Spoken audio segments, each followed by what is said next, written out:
Welcome to our EGM Securities update, and we got a double header today. We've had Ben earlier, and now we've got Calvino. Yes. And Calvin, what do you want to talk to us about today? Yeah, today I want to talk about the dollar index, and Yes. also we'll touch on gold, how they are correlated. Particularly, you can see from this region, you see the gold index is going up. Yes. Actually, this movement will ask, why was it, what brought it about? You remember Yes. Everyone was getting very bearish and telling me it was all curtains and, forget about the dollar, but we've come back quite hard. Tell us what, that was the Fed really, which we were talking about earlier. Yeah, they tried to hike the interest rate. Also, the number for the GDP for the US was good. The economical, when you look at the US, the economical is quite good. So people have more appeal to buy more US dollars rather than gold.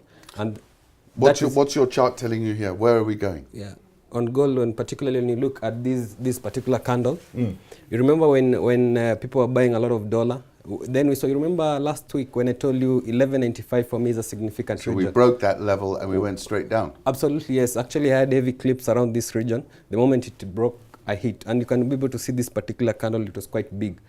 It was a psychological level for most of gold trader. And particularly right now at this region, I might be a little bit conservative on going short because I want to build some long position. I don't see anything significant to push it further down.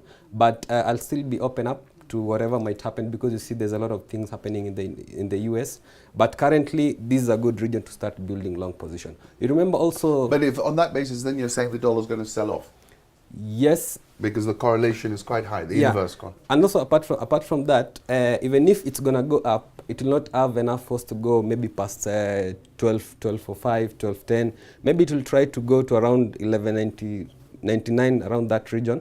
Because at the moment, you have realized for the past 2 weeks, gold has been trading in a certain range. So I see that thing continuing on, because no major news will try to push it further up. So you're saying, notwithstanding the fact that we're lower now, I don't know how, this is at least a month low, we're still in that range you've been describing before? Actually, the range was broken, because remember the range which I was talking about was around this region, 11.97 to around 12.03, 12.05, when it tried to go up to 12.10, but it started going down. So it will still be playing a particular range. So for now here, we'll watch for the new level that will be formed. So by the end of today, we'll know whether it will be trading at what level of range, because you see right now people sold big time and they're liquidating most of their positions. And it is a Friday. Yeah, and it's a Friday. That's another thing. Brent oil. Yeah.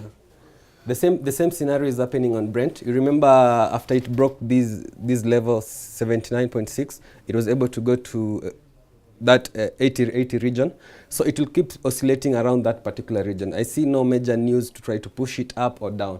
You remember the tug of war between US and Saudi Arabia. Saudi Arabia wants the price to be above 80. US want it to be below 80. So for me, I see trading around this particular region. So it's good for maybe just keep scalping. For the trend trader, you'll wait for something big. So you're not one of these folks like the Total CEO who's talking about a triple-digit Brent crude price, $100 yesterday. He came and said, look, that's where I think it's going. For me, no. For now, you don't think that's on the cards? I don't think. Everyone's getting a bit too excited. Because, most of these are commodities driven much more by the demand and the supply. So when you start having more oil in the market, I see no reason of it going further up. And as long as Saudi Arabia, they're very comfortable around 80 region. I don't see a scenario where we'll reach 100 maybe in the next few months. Natural gas, I think. Okay. So this is interesting. So yes. This has also been tracking higher in the last 4 weeks, quite substantially.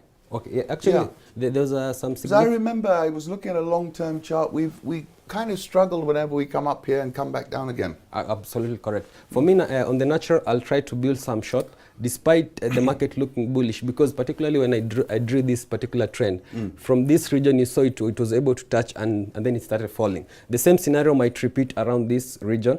So for me, on the natural gas, I'm a little bit bearish. So I've already built my levels that I'll start watching out for. Of course, the Fibonacci 23.6 will be my first target, and then my second target will be 38.2. But something most important to mention, it will still be trading in a range also. The same scenario that is happening on oil, it will happen on natural gas. We have nothing fundamentally to push it up or down to be able to take a good trend direction. Thank you very much, Calvin. Thank you very much. Look forward to seeing you this evening. Yeah, sure.